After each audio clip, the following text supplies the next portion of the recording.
Ce n'est pas tout d'entendre la parole. Cette parole, il faut la garder. Et c'est en la gardant que l'âme sera sanctifiée dans la vérité. Et c'est là le désir du Maître. Sanctifiez-les dans la vérité, votre parole est vérité. Jean 17, 7. À celui qui garde sa parole, n'a-t-il pas fait cette promesse? Mon Père l'aimera et nous viendrons à lui. Et nous ferons en lui notre demeure. Le Père, le Fils, habitent dans l'âme qui l'aime en vérité, c'est-à-dire en gardant sa parole. Et lorsque cette âme a compris sa richesse, toutes les joies naturelles ou surnaturelles qui peuvent lui venir de la part des créatures ou de la part même de Dieu ne font que l'inviter à rentrer en elle-même pour jouir du bien substantiel qu'elle possède et qui n'est autre que Dieu lui-même. Elle a ainsi dit une certaine ressemblance avec l'être divin.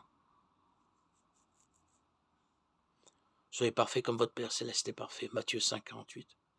Saint Paul me dit qu'il opère toutes choses selon le conseil de sa volonté. Éphésiens 1, 11.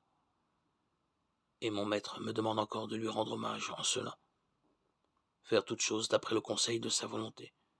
Ne jamais me laisser gouverner par les impressions, par les premiers mouvements de la nature, mais me posséder moi-même par la volonté. Et pour que cette volonté soit libre, il faut, selon l'expression, l'enclore en celle de Dieu.